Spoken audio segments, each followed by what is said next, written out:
Welcome to Business 2.0. I'm John Brinkus, partner in the Liminal Collective. Now, as host of ESPN Sports Science, I had the great fortune of working with some of the greatest athletes on the planet. But now, as part of Liminal, I get to work with some of the best minds around. Liminal was founded with the intent to enable humanity's boldest endeavors. We're a group that's comprised of high-level, multidisciplinary experts from a very wide variety across elite sports, business, government, military, entertainment, very wide range of people. Now, most people don't even know what the word liminal means. What it means is the space and time in between a transition. And clearly, at this time in the world, we're certainly in that kind of time. COVID craziness has thrown a wrench into everything, especially the way that we do commerce. So what we wanted to do was to create a show that could help businesses who have found themselves in a tough spot.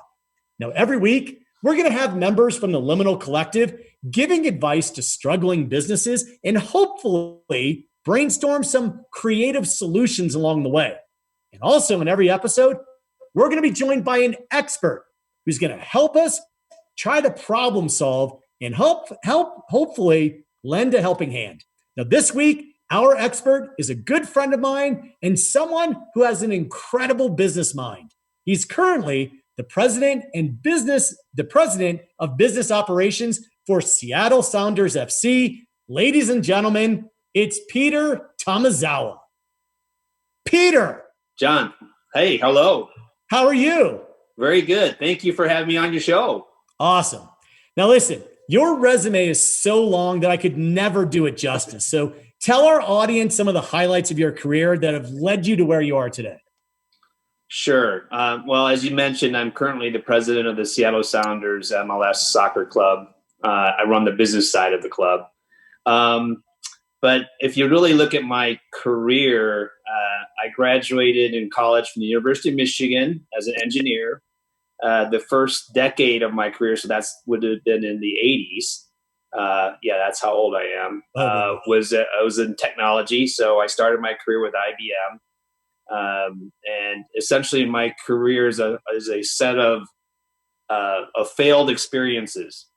So I actually worked at a failed software startup company after going to work for IBM, and I had to retool myself. Ended up going back to the only business school that I got into that happened to be a decent one. It was Wharton School of Business. I got my MBA there. Wow. Learned a little bit about finance, and then I spent the 90s and through 2010. So the early 90s through 2010 at a place called Goldman Sachs. I was a partner of the firm. At my last job there was running our global foreign exchange business for Goldman Sachs.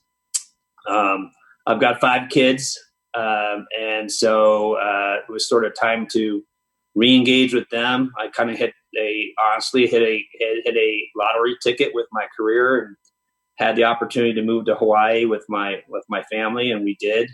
My wife and I built a house there, and so if you look at sort of like thinking my careers in sort of, I would call it 3 phases. The first phase was technology. The second phase would have been banking.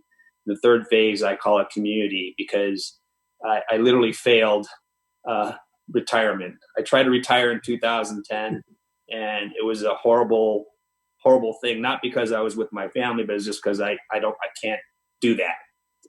Doesn't make me happy, doesn't fulfill me, and so I started looking around for things to do. So this third phase I'd call is community, and I ended up working for the state of Hawaii Department of Education as a commissioner of charter schools. So I got myself into the education business, worked with 32 schools, 10,000 kids, and a $65 million state budget. That led to me being introduced to the mayor of Honolulu. So I worked for him for 2 years in the mayor's office in the city of Honolulu. And then as fate would have it in 2015, my youngest child of 5 children, he's my youngest son, made the Seattle Sounders Youth Academy team. And so my wife and I moved to Seattle to support his soccer. And so my introduction to the Seattle Sounders was as a parent of the Seattle Sounders club. Again, knowing that I'd be a miserable failure at having nothing to do, I ended up working in LA, and I commuted every weekend or every week, and worked for the LA Olympic Bid Committee. And I was on a team of people that actually bid for and won the 2028 Summer Olympic and Paralympic Games for Los Angeles. It was a really fun experience. I learned the business of sport. I got to meet one of the Liminal founders, Andy Walsh, through that process, and I got introduced around to a bunch of people, but really learned the business of sport through that. And then I became an investor in some sport properties. So I'm a minority investor in the Las Vegas Golden Knights Ice Hockey Club. I have 2 investments in English soccer clubs, professional soccer clubs. And so when the Olympic thing unwound and after we won, it kind of came down to where we wanted to live. And my wife and I decided we liked Seattle. We came back here, and next thing you know, I'm talking to some people about getting involved in the investing in the Seattle Sounders soccer club. And next thing you know, I was offered the job of becoming president. So kind of stumbling my way through life, if you will. Right. Now, what's incredible about you, and it's always been very striking, is your resume is insane. I mean, you're like, oh yeah, I was on the Olympic committee, and we got the Olympics to come to LA. You're saying that in passing, like, oh, I worked at a shoe store or something. I mean, it's incredible, and you're so humble, and you keep saying things like, well, I went through a series of failures, and like nowhere in even your description did you say, wow, I had massive success, and you're very humble and centered. So when you're seeking opportunities and trying to figure out what is my next move, in your mind, you're like, well, I didn't do well at that, but I'm going to do this. What is your process of deciding what your next move is? It's a great question, John. I think it goes down to what you think your purpose is. Right. And so I was an industrial engineer at college. And so it was sort of that point in time where I really started training to think about how do you improve processes, how do you improve anything. And it turns out I took that kind of mindset throughout my entire 3 phases of my career. And I feel like if I'm always thinking about like what to do to improve, then there's always going to be a need for you, right? And so that's sort of the daily thing. So I actually sit down and every day and sort of say to myself, what do I need to do to improve myself, my work environment, my family, and there's a lot of work to do on all 3 fronts. Right. So, and the one thing I do, and this is a true story, and I still do it to this very single day, is I sit down at the end of every day and I say to myself, what did I do to improve in any one of those areas? And if I'm not happy with that answer, I do a very physical, very tangible habit, which is I go out, I take a walk, and if I'm not happy with the answer, what do I do to improve myself on that day? I actually literally go out and pick up trash. Wow. Because I want to say to myself, I'm not above doing that, 1, and 2, at least I've done something for the world that day that is actually better than what it was before. So it's and I'm always constantly looking for activities to do to work on improvement. That's really beautiful. I mean, that's amazing. What I love in your story is part of in your community phase of life you've talked about, you became, a part owner in the Golden Knights in Vegas. Now, when you decided to place that investment, how many people were like, oh, that's a no lose proposition? I'm sure that's a great bet. I'll give you a great story. Like my wife said to me, what are you doing? What this is like for very like egotistical, what's up with this idea that you want to invest in a sports franchise. But the Olympics taught me a lot about the value of sports to communities, the value of sport franchises as just a content vehicle. Right. But it really fit into my whole framework around like getting involved in a bigger way with communities and things that I love. I love things. I love ice hockey. I love sports. And so that's what really intrigued me. It's a pretty funny story. She's like, well, how much you guys paying? And I said, well, it's X.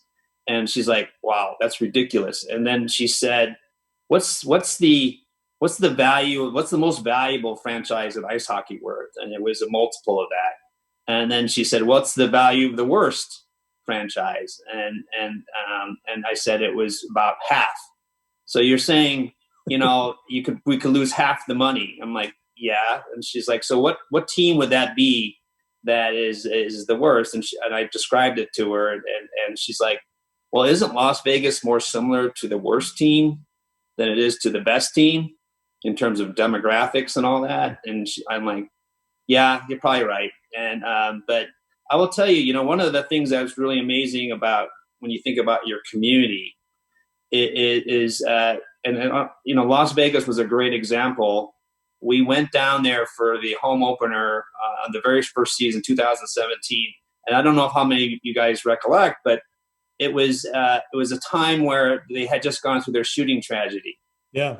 And the Las Vegas Golden Knights had yet to have even played a game. And the attitude of the club, and the reason why I actually ultimately invested in the club is because the majority owner, a guy named Bill Foley, was, when we asked him, like, why are you doing this? It was all about being part of Las Vegas's community. Right. And nothing better illustrated that than when this team became the second responders to the Las Vegas community. Wow. The city was shattered, and it was just stricken with grief. And the Vegas Golden Knight players were on the scene. And then we went to the home opener, and it was just so moving. It was so raw a little bit at the time, but it didn't even matter what was going to happen on the ice. But there wasn't that when they did their pregame ceremony, recognized the victims. We were sitting in the stands, and we were just crying, just wow. Tears flowing. And she looked at me and she said, "I get it. I get why what this means for communities." And it's true, especially. And so when you look at like a global sport like soccer, it's not as prevalent as here in the United States, although Seattle would be an exception to the rule. Clubs around, soccer teams around the world mean everything to their community. And so for me, this was just such a natural extension to like seek opportunities to get involved in soccer. That's incredible. We're all going through this, COVID craziness together as a country. And, obviously the tragedy in Las Vegas was very localized. It's incredible how the Knights really rose to the occasion. And, as you know, I'm a lifelong DC fan. Ted Leonsis has become a very good friend. The Capitals won the Stanley Cup that year against the Golden Knights, but I honestly believe everyone's going to remember that the Golden Knights were in the Stanley Cup their very first year. It was pretty crazy. So when we're keeping that in mind in terms of trying to turn something that's negative into a positive, tell me, this is the last question I want to ask you before we bring in our panel, but give me 3 things that every entrepreneur should keep in mind. That's a great question. I think the number one thing that an entrepreneur, and look, I worked at a large corporation. I worked at a failed software startup company that got me into, changing my career. And so I can kind of speak from that experience. One is that I know a lot of people talk about you got to stick true to your mission and stick true to your principles. But the honest truth is that there's an incredible amount of flexibility that needs to be, I believe, a incredible amount of flexibility that needs to be built into your thinking because you actually, as an entrepreneur, you're by definition entering into unknown avenues, and you're entering into things that are not necessarily tried and proven and true before. But what is true is that you always kind of need to be always listening to the market, always listening to your customers, and being able to pivot and address that issue. That's number one. Number two, I've seen a lot of great ideas not succeed because there's a very bad understanding of finances. You have to be able to stay in the game to survive. And so getting help in that arena and understanding what that means and making financial commitments that don't sap your ability to grow, in my opinion, is that. And then number three, yes, you have to have a mission. You have to have the right framework to which to work off of. But you got to have the right people. Wow. It's the and that probably should be number one, but It all comes down to people and who you pick to work with you and who works with you is absolutely the most critical element. Those are the three. That is a perfect segue because it's now time for us to bring in other people onto our panel. So we're going to bring in two other members of the Liminal Collective. First, want to introduce to you the co-founder of the Liminal Collective, former CEO of Skull Candy. It's Hobie Darling. Hobie, how you doing? Good, John. Pleasure to be here. Excited to be able to help Danielle and Star Cycle with a little bit of some of the magic we learned from Nike and from Skull Candy and some of those places. Hopefully we can do some good with Danielle. Awesome.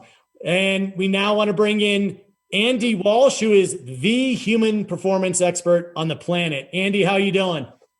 I'm doing fantastic, John, and thank you for having us in. And just like Hobie said, given some of the experiences over the years with all the extraordinary talent through sport and business and the Olympics, hopefully some things there that we've learned can apply to her current situation and hopefully see if we can support her in some way. All right. Well, it's time to meet the person and the business that we're trying to help today. You guys definitely mentioned Danielle and Star Cycle. The name of the business that we're trying to help is called, it's a nationwide spin studio called Star Cycle.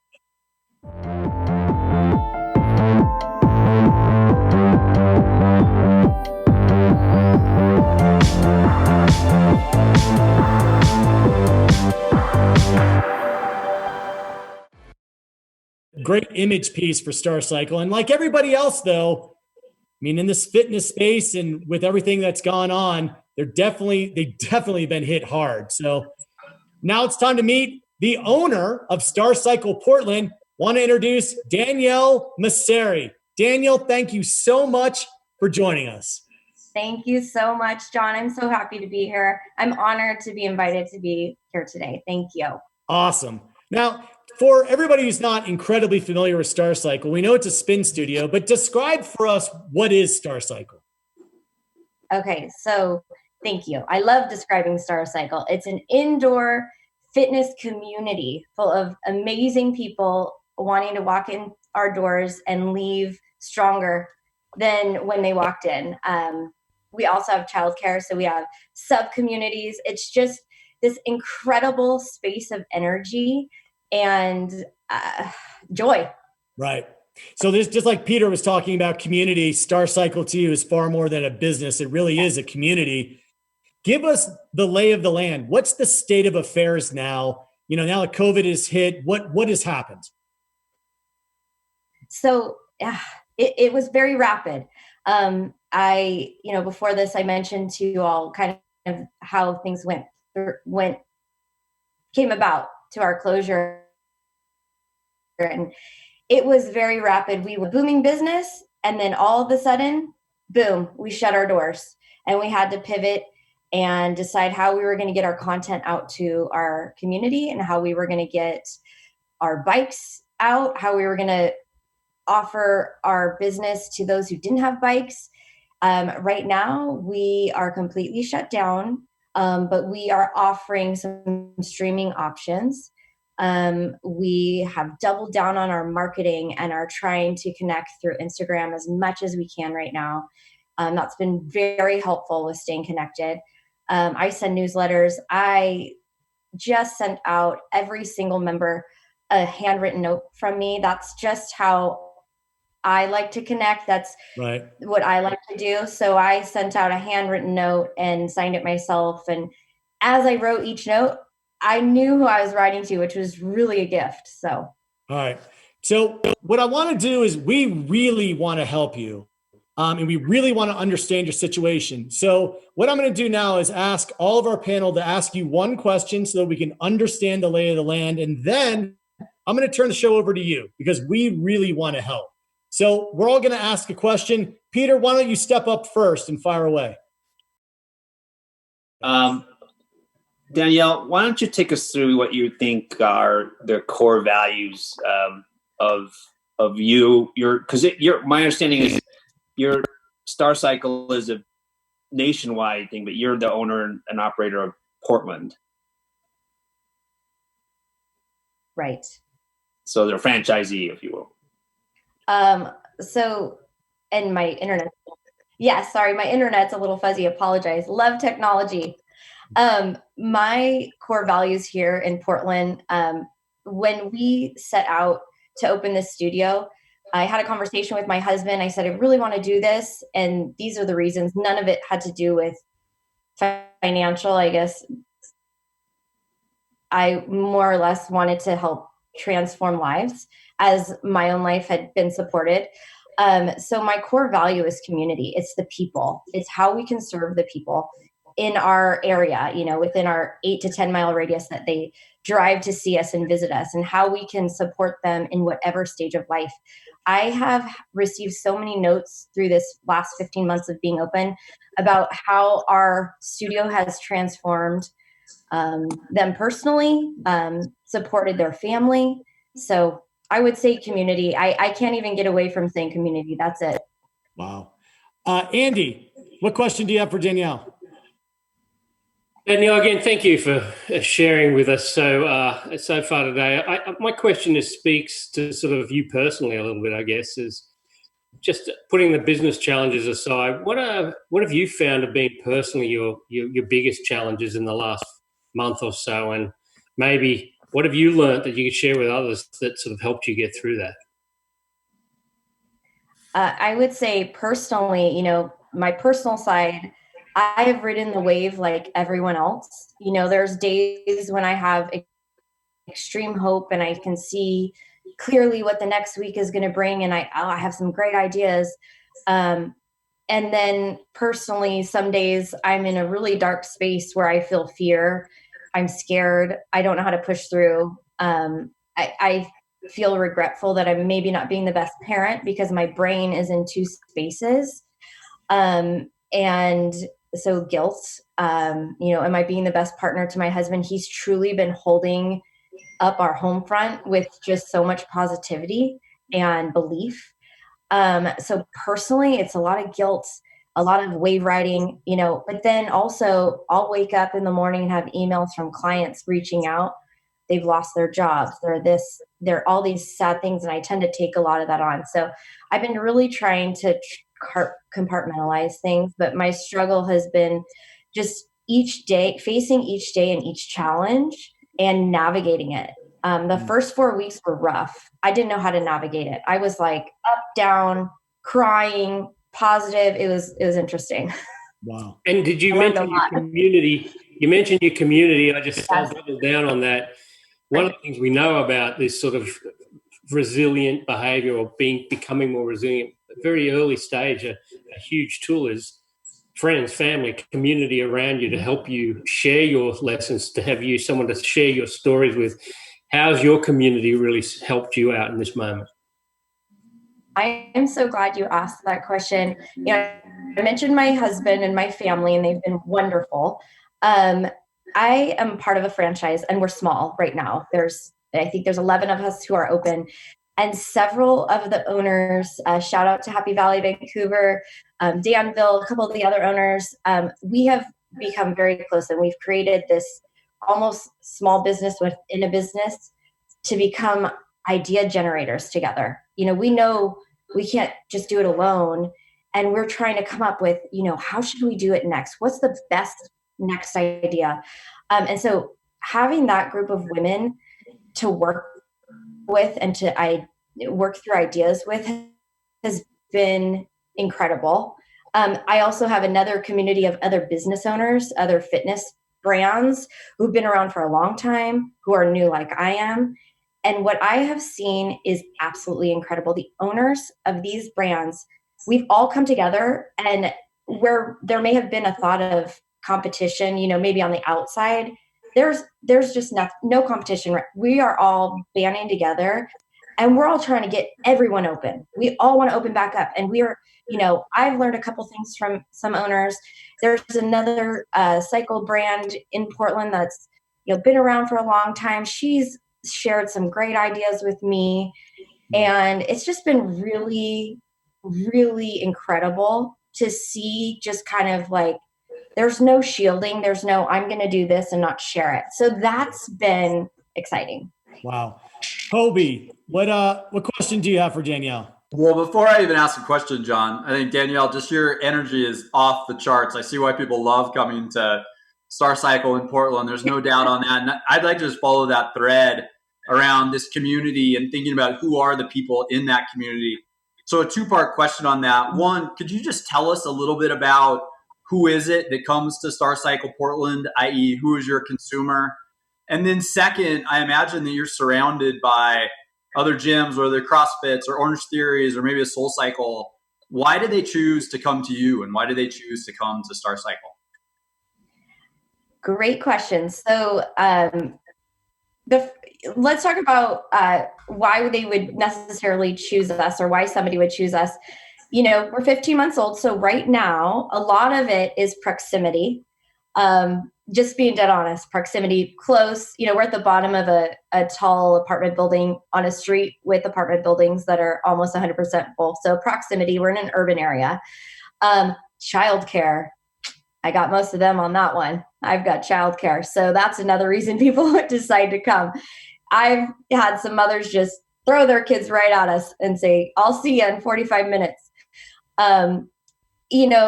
As we grow and as we continue to expand into the community, they'll come for us. We also have people who come for our instructors. We have incredible instructors who are their own brand in their own right. So a lot of people will come for the instructor. I would say my consumer is mixed. I have those who like to work out at 6 a.m. before work, the ones getting in early, working late. They just need to get in, get that exercise in. A ton of moms, stay-at-home moms.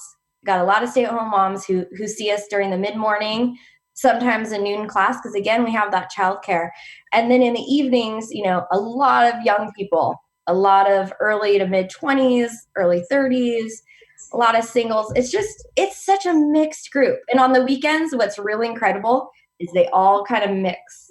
And so it's really neat. So that's us right now, 15 months in. Wow. All right. Well, we've now had the opportunity to ask you some questions, and I think we understand the general landscape here, but we most importantly want to try to help you. So I'm going to turn things over to you, Danielle. Time for you to ask anybody a question. You can ask the group a question. We are here to help. So tee it up and let's get at it. Okay. Well, first, I wish Andy was, kind of staying at our house in my guest room.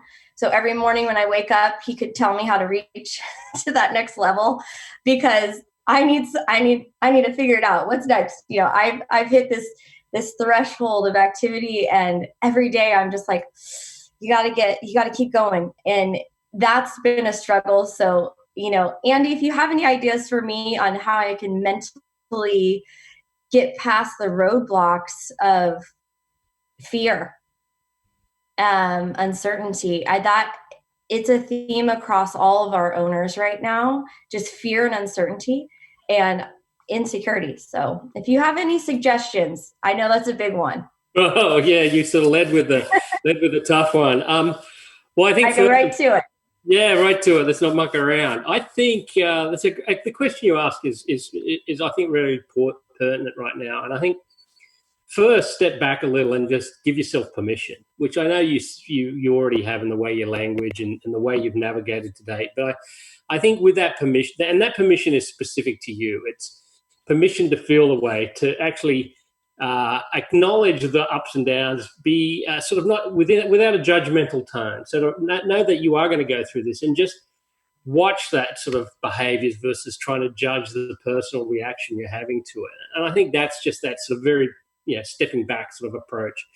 I think in terms of from a physical perspective, which I think you obviously recognize, giving yourself that time to reflect and get away and just shut down. And it's not to say you're not wasting that time. I think it's sort of like your active recovery, so to speak. Because I think we get so caught up in the pace and the challenge and the constant thinking and the constant that just stepping back and taking a moment to reflect. I think Peter's comment earlier around how he does every day that walk, I think that's the anchoring piece. So taking care of yourself is probably the first part. Then, in that morning, when in sort of the uncertain times, uncertainty is unfortunately a very, it's a human condition. It served us well back in the early evolutionary days when we were navigating challenging environments, and we, to hear something rustling in the brush, and we sort of assume the worst because that would protect us. To assume something's going to happen and get tense or run away, so to speak. I think to sort of navigate a little bit of that right now, that reflection first thing in the morning of what are you grateful for? What is important to you? What's that small roadmap and plan that sort of sets up that gratitude approach? And then you sort of balance that with sort of assuming the positive intent that's happening, because that'll counteract that sort of negative sort of consequence of the what if this happens? What if that happens? Now, to be far more pragmatic, what we're talking to a lot of our community about right now is having we don't know what's going to happen. Absolutely. Nobody does. But we can, given our experiences and your experience and knowing your community, there's probably a couple of scenarios that you could play out. Mm-hmm. And the simplest is worst, moderate, and fantastic, a good scenario. And what we're telling our groups to do is to walk through a couple of those paths and create your own plan in the absence of sort of the unknown and the lack of information. And create a little bit of a strategy and some triggers. So if let's play the worst case scenario and you see a couple of things coming along, have a couple of triggers that signal that that's the path you think things are going down, and have a plan for that.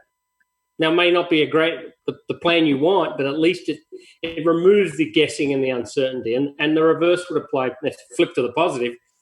Things are going to shape up. You have a plan. You have some triggers that sort of signal to you that things are sort of coming along or moving in the positive direction. And then you've got an action tied to that. So I think between your personal, time for you personally, your personal care, you're giving yourself permission, being kind to yourself, matched with a bit of a strategy around a couple of scenarios you're laying out, will remove that uncertainty and hopefully give you something active to plan against that's not quite sort of your imagination running away with things.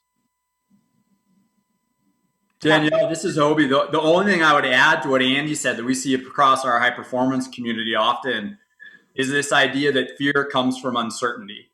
And so I think even that recognition that just goes, none of us know what the future is. And so I think it's almost one, just recognize it. The second piece to that is the idea of self-efficacy, which is the control what I can control.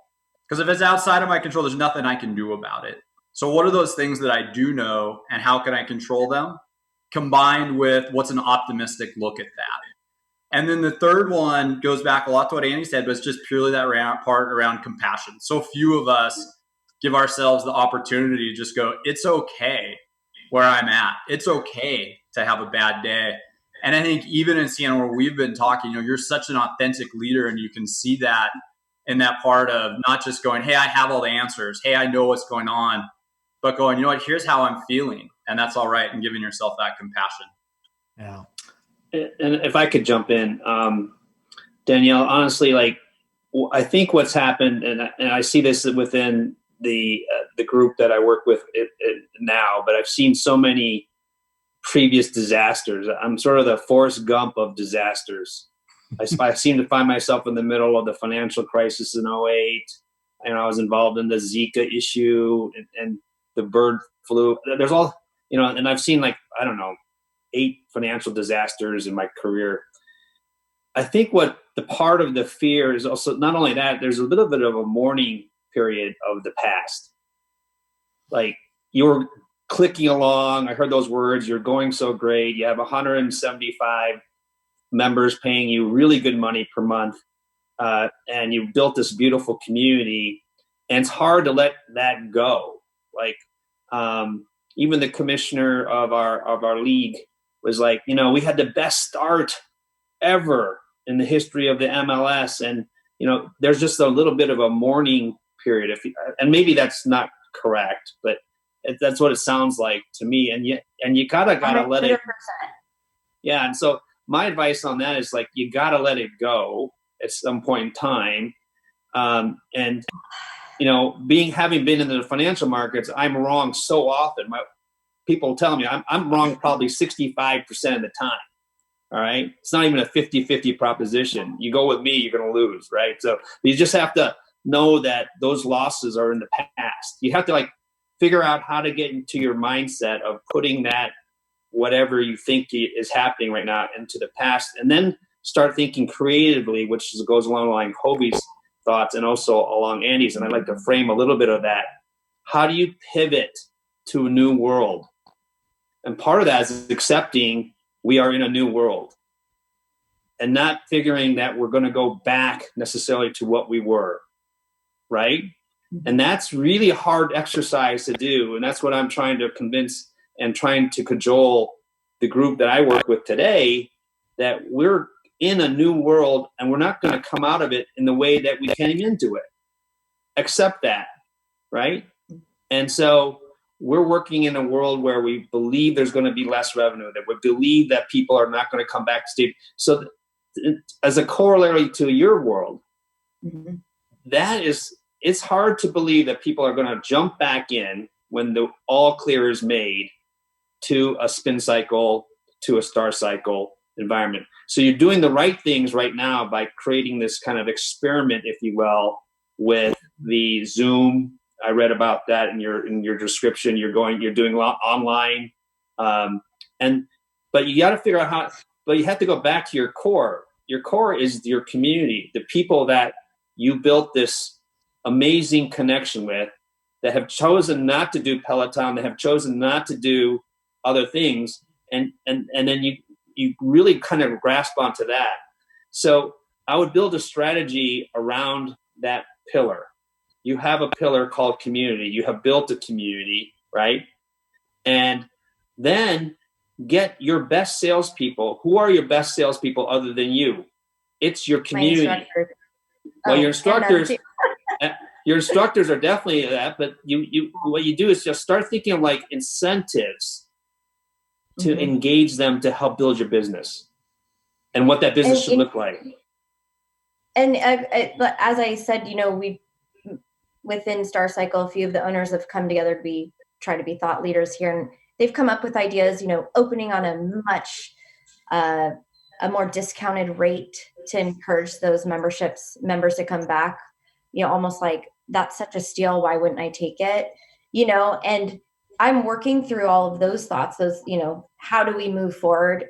I also believe once, let's say we get through what they call phase 3 and it's over, and take the masks off, let's just do this. I still think there's going to be hesitation. And so that's, and this meeting comes at the perfect time, because between about today and Sunday, I really have to decide what are the next 30 days going to look like. Then that bleeds into the following 30 days preparing for reentry. And so the next 30 days is about building maybe what will look like when we open. Will there be this technology piece? Maybe there won't be. Maybe we'll talk about it in the short term. I'm not sure, but that's kind of what I need to decide. Will I start monetizing our online rides? Currently they're free, but maybe I need to start monetizing it. Is charging for those rides really going to move the needle very much? Or will it just commit our members who are still paying? I've been very fortunate to have quite a few members stay on membership to support us. We've had I don't even want to say a quarter, not even a quarter, pause or 7 canceled. We had, pauses, but that was financial. That was fear. 2 left before everything even happened, just like they saw it coming. I was like, what are you talking about? What's happening? So it's how do I bring those people back? How do I make that? Yeah. Danielle, you have what I would call you have avids, right? you've got core, hardcore Danielle Star Cycle fans, right? Yeah. They're like your avids. They've stuck with you. They're still paying. They're your most avid fan. Mm-hmm. Turn them into assets. They're not only customers, they're part of your family.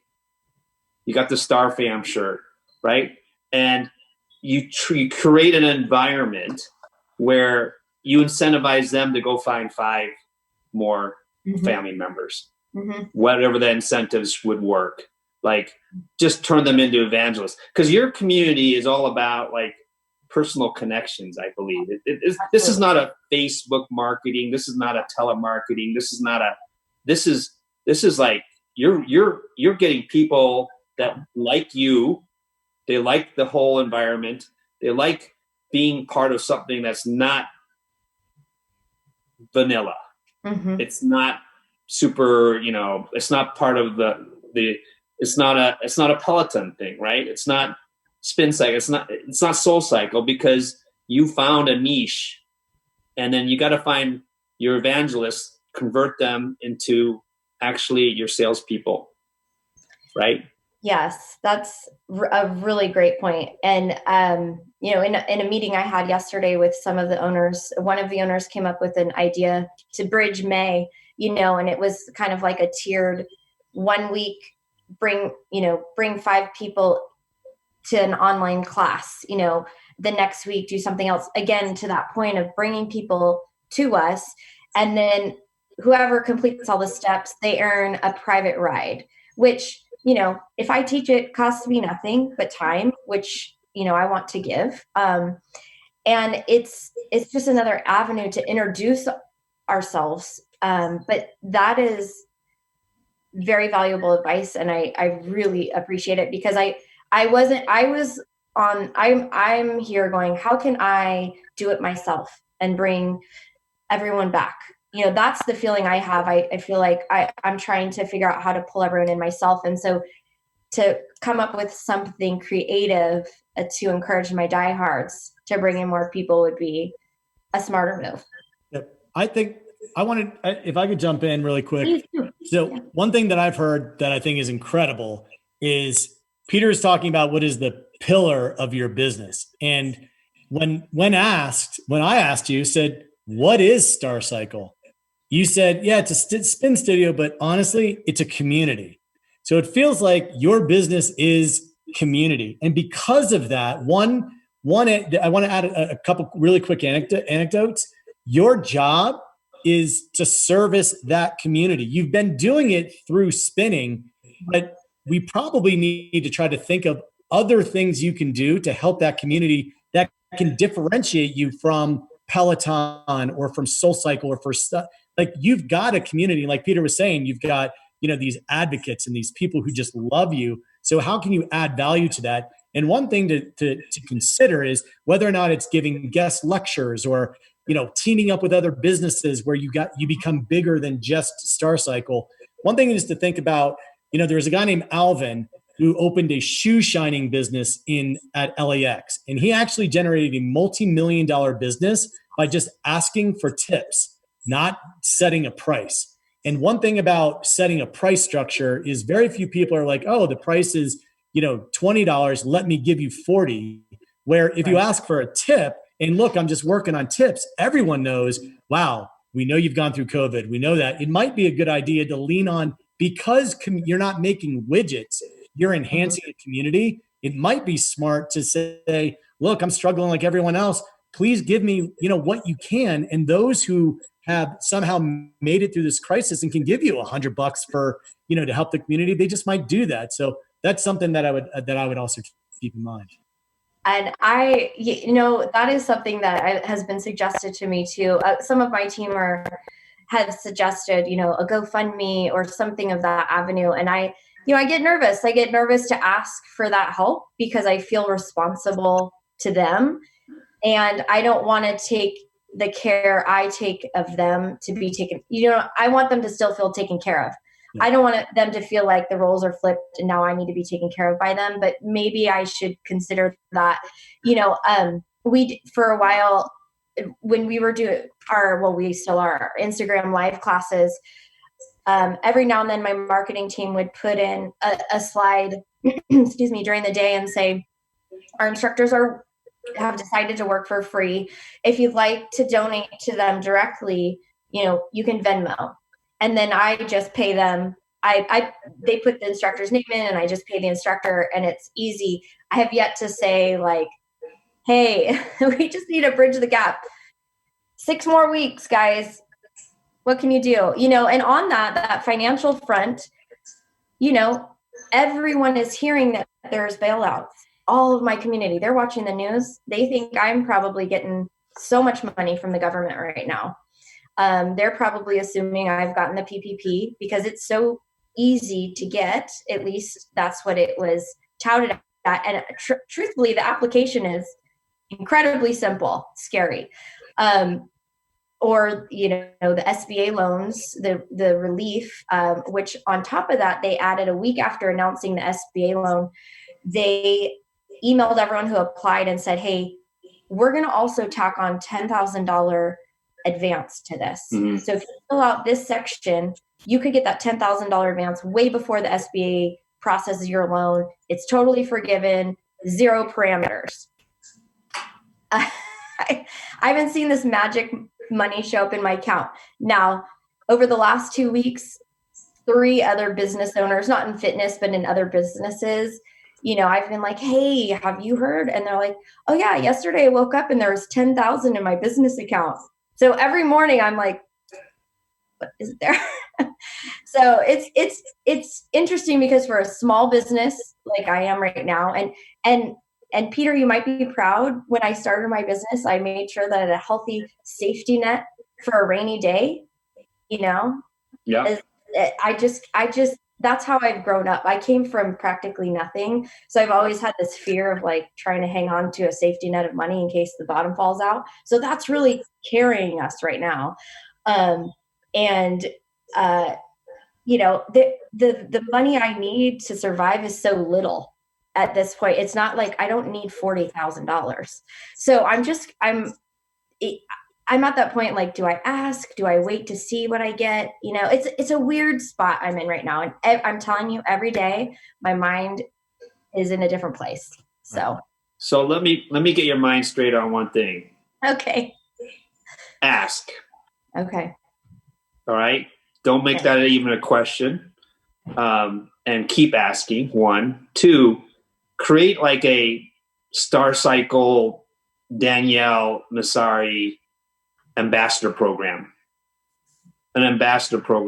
and get your smartest, your customers so well, right? You said you personalized written notes, what businesses they're involved in. Strategically pick 5 to be an ambassador program that you're looking for advice.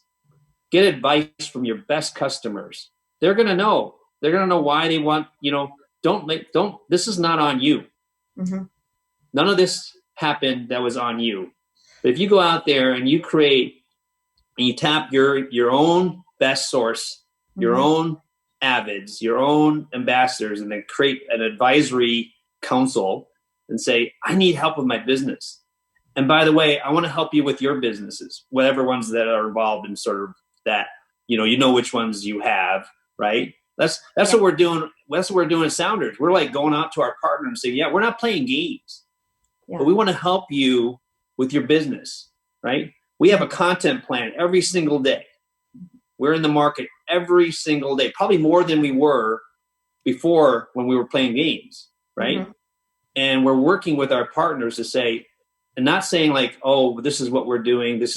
We're like, how do we help you with your business? Mm-hmm. And you could do the same thing with your community. Right. How can Star Cycle use your network to help them? It's a different attitude, right? Mm-hmm. It's not just asking. It's also saying, look, I want to do this and I want to get people to help each other. Everybody's struggling. Let's work together. We have this awesome community. And you'd be surprised. You'd be amazed. And it gives you some real hope and focus to work on. Yes. And on that, I was, fleshing out some talking points yesterday with my husband on this very important panel I'm speaking with. And I was talking about numbers and who put on pause, and he stopped and he was like, listen to that. Listen to how many people invested in you. Yeah. And that really, I've never looked at it like that before. I looked at the losses because I was like, how do I get them back?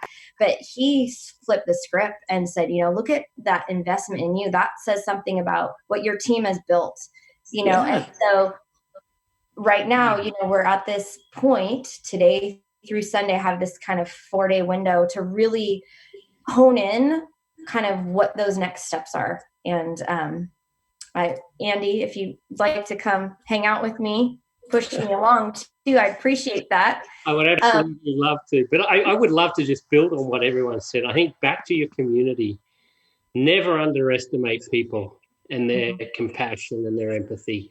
And I want to first recognize the courage it took not only for you to get on here today and share, but also the courage it's going to take to step out and ask people. It's not an easy thing, but given that your community feels so strongly about you, and given that in this moment everybody's looking for something, the overarching challenge that's sort of ubiquitous to everybody right now is that this thing has come on us without sort of warning, very unexpected, and in many cases destroyed some families and torn them apart.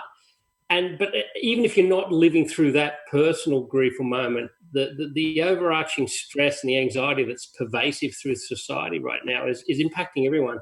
And you will be surprised if you take a moment, pause, open yourself, which takes courage, and you have it, obviously.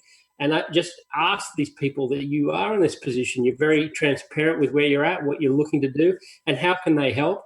And I think you will be absolutely surprised about how people will step up. And to your point, that psychology of asking sort of reflects on a person's character. It takes it'll take a lot of you to do it, but the people who you're asking will see that in you. They'll see that authenticity, and they'll see where it's coming from, and they'll want to help. I absolutely think that you start that process off and the way you have. And if you want to do service and support them in other ways, you have, hosting not just not just your Start Cycle classes, but you talked about the parents and the mothers who are sort of looking for daycare. Maybe you can get the mothers together and get that community talking about what they're doing to navigate.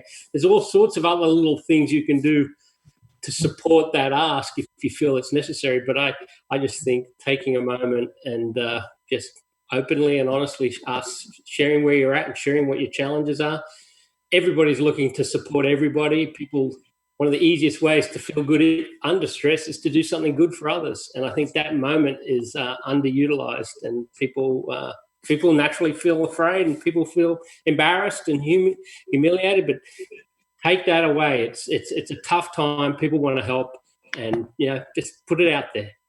Awesome.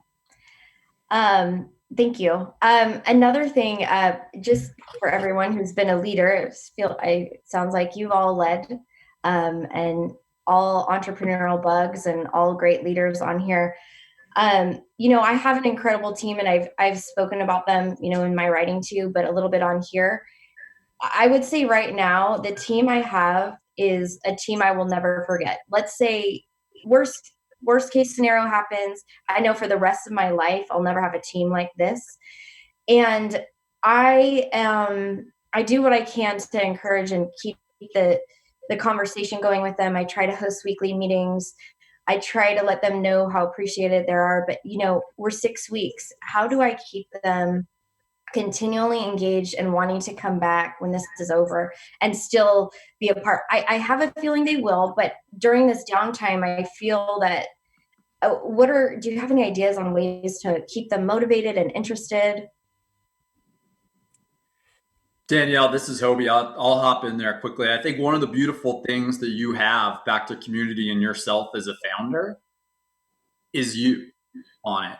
And I think putting that out in front, as everybody has said, being able to ask and be your authentic self. I think one of the greatest fallacies that probably all of us has experienced in leadership is this idea of the leader up on the pillar, up on the hill with the perfect thing to say and everything under control.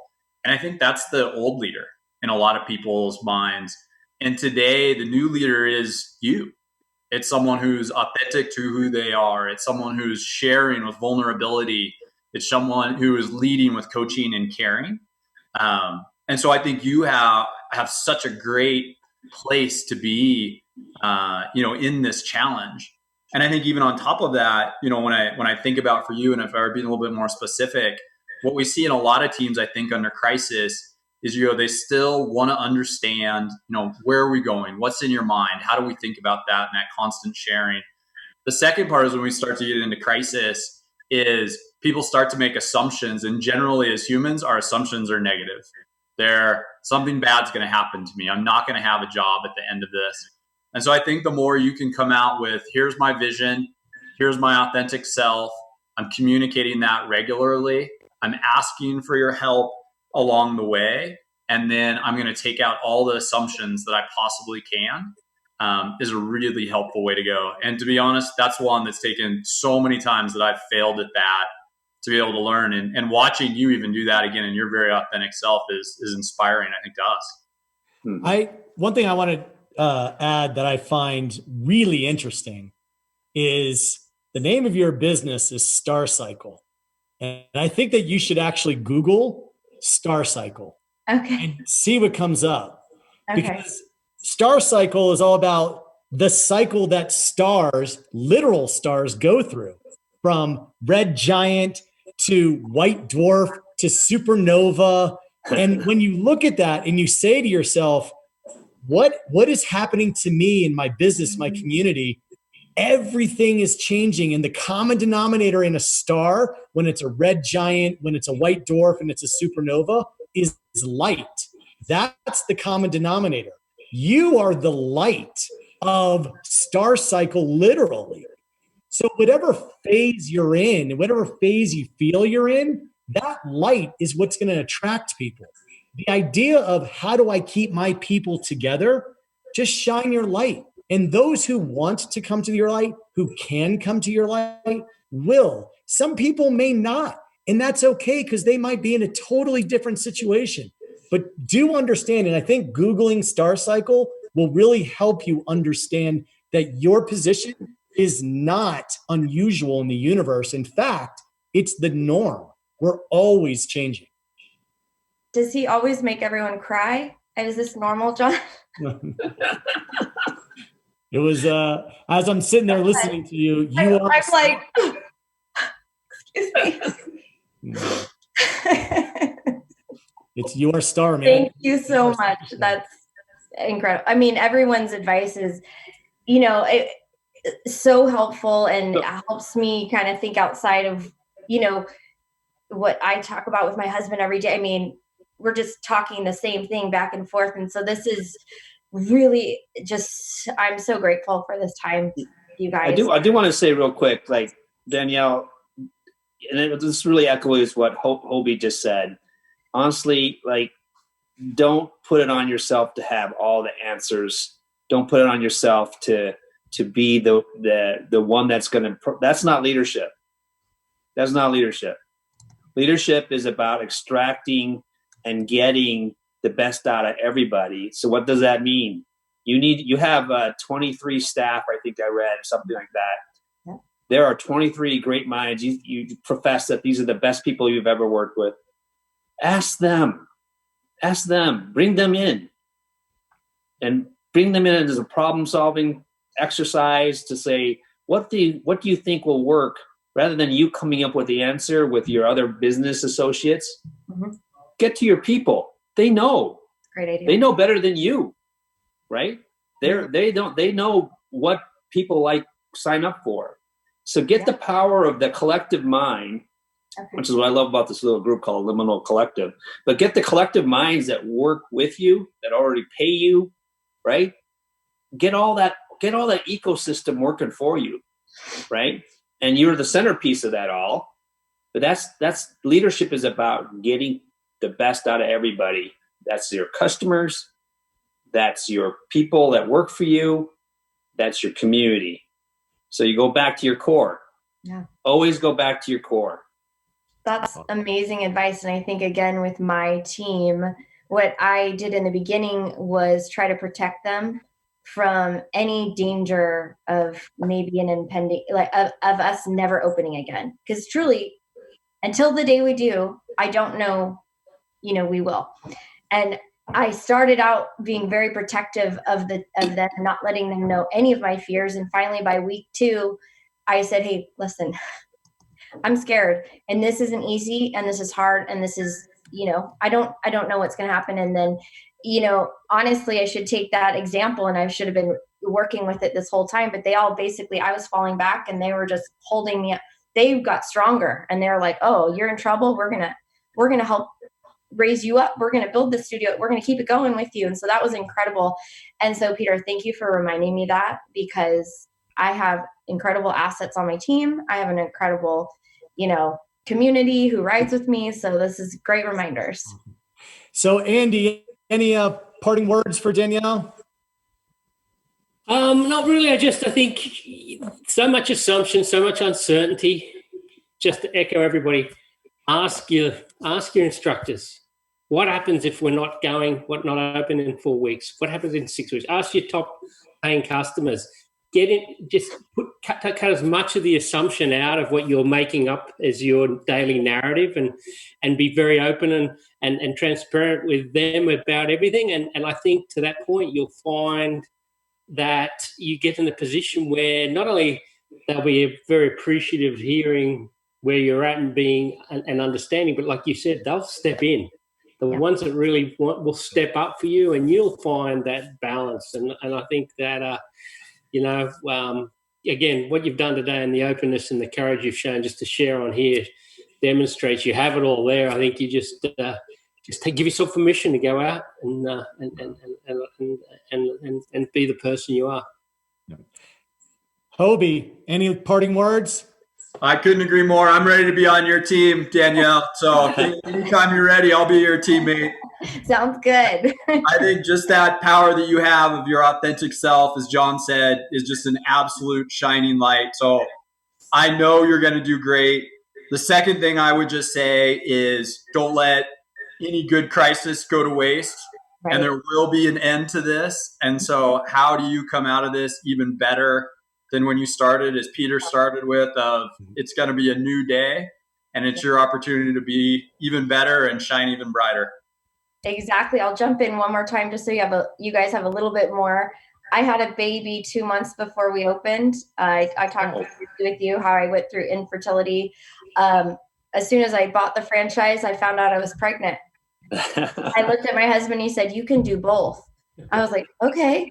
So I had a baby 2 months before we opened. So imagine just racing, never stopping, opening, and never having that opportunity to pull back and to really look at what we've done and then go again. And so this has been a chance to totally pull back, stop everything, and decide what was working, what wasn't working, and how we can be better. And that has been the biggest gift of this whole time. I mean, there's been other gifts, but this was like when I never would have had this opportunity. It would have been 1,000 miles per hour until maybe burnout or who knows. So yes, I won't waste this time, I promise.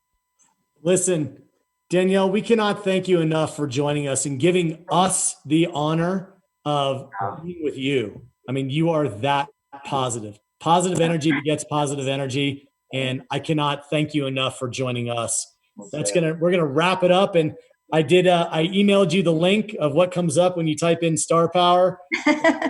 I pretty soon, I imagine that when I type in Star Power again, Danielle. Star Cycle. Well, that's okay. We could type in Star Power. And if my name comes up, great. That'll be awesome. All righty. Well, listen, thank you so much, Andy. Thank you, Peter. Thank you, Hobie. God bless you, Danielle. We'll be back next week. And everyone out there, keep your chin up. We will get through this. God bless. Thanks.